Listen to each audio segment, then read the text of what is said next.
Y es que el mandatario Luis Guillermo Solís declaró además que su gobierno, abro comillas, tomará el tiempo que sea necesario para preparar ese decreto que regule la fecundación in vitro en Costa Rica. Esto ante la amenaza de que la Sala de lo Constitucional ahogue el documento por alguna falla o falta de fondo. El presidente Solís resaltó además que el decreto es una prioridad de su gobierno. Aquí escucharemos parte de sus palabras. ¿Cómo lograr que ese decreto sea eficaz? Es que requiere todo el tiempo que sea necesario, que no será mucho más, pero que es un tiempo que estamos dando para que el texto sea adecuado. Nada hacemos sacando un texto que la sala rebote de inmediato por tener vicios de nulidad, de inconstitucionalidad evidentes, o un decreto que no resulte el adecuado para resolver lo que para mí es hoy la prioridad mayor, además de informar adecuadamente el proceso que tendrán que tener las instituciones que se encargarían de reglamentar el decreto.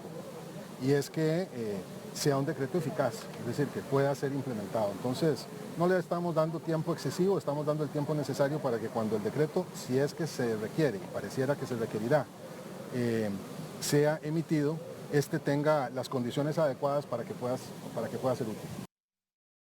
Sin embargo, esta decisión les cuento que ha generado diversas reacciones, sobre todo en contra. Tal es el caso, por ejemplo, la del diputado de oposición Fabricio Alvarado del partido Restauración Nacional, quien asegura que la técnica de fertilización in vitro atenta contra la vida humana.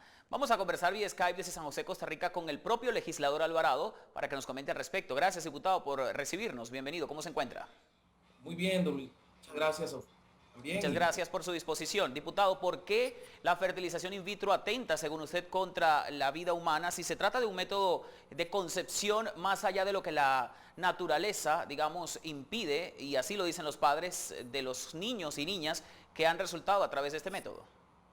Sí, así es. Mire, nosotros desde que llegamos a nuestro trabajo en la Asamblea Legislativa, hemos dado la tarea de averiguar con distintos especialistas en biogenética, genética humana, precisamente si la fecundación in vitro es una técnica que tenga la efectividad suficiente como para no atentar contra la vida humana. Para nosotros la vida inicia, y de acuerdo a estos científicos que hemos consultado, inicia desde el momento en que el espermatozoide se une con el óvulo. Este es el momento en que inicia el embrión, ya desde ahí hay vida humana. Y la fecundación in vitro es una técnica que tiene una efectividad de apenas entre el 20 y el 30%, el 30% en los mejores casos. Y fíjese que eso quiere decir que en la mayoría de los casos habrá embriones que van a perder su vida. Por lo tanto, no estamos de acuerdo con esta técnica y por eso es que al existir diferentes posiciones, pues la discusión en la Asamblea Legislativa pues ha generado y ha tomado algunos meses, pero sí, yo quisiera, a propósito de las declaraciones del señor presidente, a quien por supuesto le tenemos un gran respeto, sin embargo creemos que este es un tema que se debe definir en la Asamblea Legislativa y no a través de un decreto. Me parece que el gobierno se está precipitando, que están tratando de correr con un tema que es un tema delicado porque tiene que ver precisamente con el derecho humano más importante que existe, que es el derecho humano a la vida. Entonces, ahora, diputado, precisamente con respecto al derecho de la vida, que está consagrado en Naciones Unidas y en la Constitución de todo país, usted dice que se oponen a esto porque hay riesgo de que la fecundación in vitro pueda, digamos, perderse un óvulo fecundado porque se hace fuera del cuerpo de la madre. Pero es que en la metodología natural también hay riesgo de pérdida. Le pregunto esto porque desde la perspectiva, digamos, de los padres que no pueden, bajo la concepción natural, convertirse como tal en ello, en padres, ven en esto una alternativa. El óvulo se mezcla con el espermatozoide, pero no en el cuerpo de una mujer. Se hace bajo la parte criogénica que genera la ciencia. Entonces, a partir de ahí comienza la vida. ¿Por qué estar en contra de esto? Precisamente porque al contrario de lo que sucede de la forma natural, que como usted bien lo dice, en ocasiones también hay embarazos, como decimos aquí en Costa Rica, embarazos que no pegan, embarazos que no se culminan o no tienen buen fin. En este caso en particular, en la fecundación in vitro hay manipulación humana, es decir, no es el mismo procedimiento exactamente, sino que hay manipulación humana en la cual, pues por supuesto, se da todo este porcentaje tan bajo de eficiencia en lo que es la técnica. Debo decir, a propósito de lo que usted está preguntando, no estamos en contra jamás de que las parejas que tienen problemas de infertilidad pues puedan cumplir ese sueño tan importante y tan A ver, es un buen sueño, es un lindo sueño. Sin embargo, creo que aquí, y es lo que hemos estado diciéndole a los costarricenses, en Costa Rica no existe una política integral de atención a la infertilidad. Y es lo que hemos estado proponiendo, porque también se nos ha acusado de solamente estar en contra de un proyecto sin ser propositivos. Y en eso se nos acusa falsamente, pues nosotros hemos propuesto un proyecto de ley que precisamente se llama Ley de Atención Integral a la Infertilidad, que lo que permitiría es, luego de un tratamiento exhaustivo, tanto el hombre como la mujer, se pueda determinar si en efecto fecundación in vitro es la opción, es la alternativa que tienen estas parejas para lograr cumplir ese sueño. Porque lo que sí nosotros tenemos claro es que a muchas de estas parejas prácticamente se les está diciendo que fecundación in vitro es la solución, cuando perfectamente no podría no serlo, podría haber otra solución para este tipo de parejas y soluciones con otras técnicas que no atenten contra la vida humana. Ahora, diputado, ¿cuánto tiempo pudiera tardar en que se cree un marco jurídico, legal y hasta asistencial en Costa Rica para atender la infertilidad,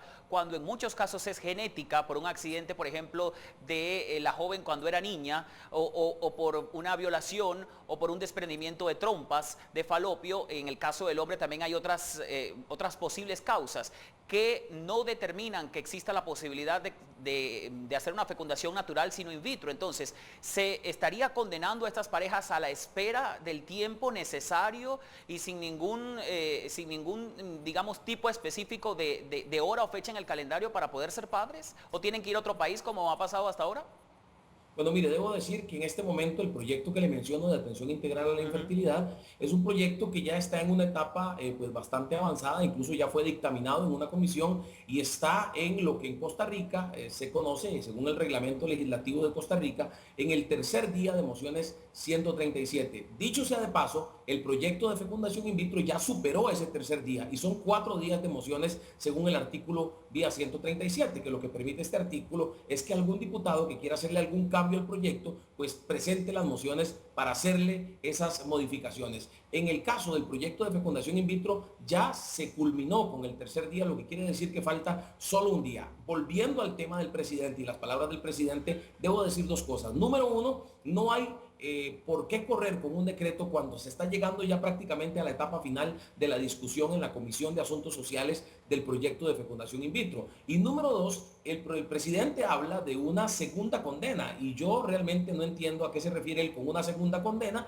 cuando no existe en este momento un segundo juicio en la Corte Interamericana de Derechos Humanos. Así es. Es decir, se está hablando, y me parece a mí, se está manipulando un poquito el discurso ante los costarricenses porque no hay tal segunda condena posible. Ahora, diputado, a mí me llama la atención que, y desde la perspectiva periodística, uno hace el análisis de esta locución del presidente y dice, vamos a hacer un decreto, pero hay que tener paciencia, tenemos que redactarlo bien para que no nos los rebote la sala cuarta de lo constitucional. Es decir, no está redactado el decreto. El Estado costarricense está en mora desde hace varios años con la Corte Interamericana de Derechos Humanos y según lo que dice el presidente no se ha hecho nada. Y digo no se ha hecho nada porque si el decreto no está listo en este momento, sino que se va a empezar a estructurar legalmente para evitar que sea rebotado, hay una mora latente. La imagen de Costa Rica está quedando muy mal parada como un país defensor de derechos humanos, pero que no permite a las parejas con infertilidad poder ser padres. ¿Usted qué opina de esto?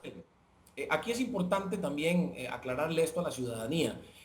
Un proyecto de ley, por lo menos en Costa Rica es así, un proyecto de ley no es que entró hoy y se aprueba mañana, tiene todo un procedimiento que tiene que ver con la publicación, tiene que ver con las consultas a las diferentes instituciones. Déjeme decirle que, por ejemplo, la Caja Costarricense del Seguro Social, que es la institución que desde el gobierno, que desde el Estado atiende todos los que son los temas de salud en Costa Rica, ha dicho claramente que no está preparada ni a nivel económico, ni a nivel de equipos, ni a nivel de capacitación del personal para atender la fecundación in vitro, por lo cual tendría entonces que contratar los Porque servicios. Eso tendría que ser gratuito además, diputado, ¿cierto? ¿Perdón? Tendría que ser gratuito a través de la caja, ¿cierto? A través de la caja tendría que ser gratuito, pero la caja entonces, al no tener la capacidad, tendría que contratar servicios privados para que las personas sigan teniendo el acceso a gratuito, pero no sería gratuito para el Estado. Entonces, eso en primer lugar. Pero lo que quiero decir y a lo que quiero llegar es que el proyecto de ley ha venido caminando. La Corte Interamericana de Derechos Humanos, y déjeme decirle esto también, el año pasado hubo una reunión en la que estuvieron los jueces de la Corte con los jefes de fracción. Yo soy uno de los jefes de fracción de la Asamblea Legislativa, uno de los 9 jefes de fracción, y en esa reunión los mismos jueces de la Corte han dicho que ellos no han establecido ningún tipo de plazo, sino que en la sentencia lo que se ha ordenado a Costa Rica es legislar, y eso es lo que precisamente se está haciendo, legislando, discutiendo un proyecto de ley que va a tener que llegar a una votación, porque también hay que agregar esto: en el 2011 en Costa Rica, en la Asamblea Legislativa, se votó un proyecto de ley, llegó hasta su última etapa y se votó en el plenario, y 25 votaron a favor, pero 26 votaron en contra, por lo cual el proyecto Diputado, fue a mí me llama la atención y quería tema, preguntarle en este otro tema punto. somos varios los que estamos y los que tenemos serias dudas sobre la conveniencia de aplicar este tipo de técnica en Costa Rica. Algo similar pasó en Estados Unidos con el llamado decreto Obama, pero eso sobre tema migratorio. ¿Eso puede pasar aquí en Costa Rica? Es decir, el presidente firma el decreto, se redacta y se promulga.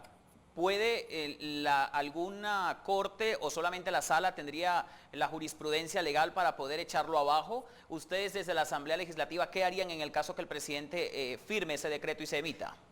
Bueno, si el presidente firma el decreto, en primer lugar tendríamos que ver los términos del decreto, porque entre otras cosas, una de las grandes discusiones que se ha dado en la Asamblea Legislativa es que algunos diputados han querido, por ejemplo, que la fecundación in vitro se aplique con que se introduzcan 6 embriones, incluso hubo una propuesta que hablaba hasta de 6 embriones, lo cual obviamente aumenta la cantidad de pérdida de embriones. Otros que han introducido la comercialización de embriones, el congelamiento de embriones, los vientres de alquiler. Entonces tendríamos que ver cuáles serían los términos en los que vendría el decreto. Pero sin duda, y como ocurre con muchos proyectos de ley, no solamente con este, sin duda este proyecto tendría que ser, o este decreto tendría que ser llevado ante la Sala Constitucional para determinar precisamente la constitucionalidad del proyecto, del decreto, perdón. Este tema es muy sensible, diputado, y da para mucho. Lamentablemente el tiempo es muy cruel en televisión, no nos permite seguir conversando, pero nos comprometemos a seguir abordando y ahondando sobre esta perspectiva con usted más adelante. Muchas gracias. Gracias a ustedes. Hasta luego. Ha sido un placer conversar vía Skype desde San José, Costa Rica, con Fabricio Alvarado. Él es diputado opositor al gobierno costarricense del Partido Restauración Nacional, quien no está de acuerdo, por lo menos en gran parte, como bien ya él lo aclaraba, con el tema, él y la bancada, con el tema de la implementación de la fertilización in vitro en Costa Rica. Cerramos así este segmento y hacemos la pausa de rigor. Ya regresamos con más.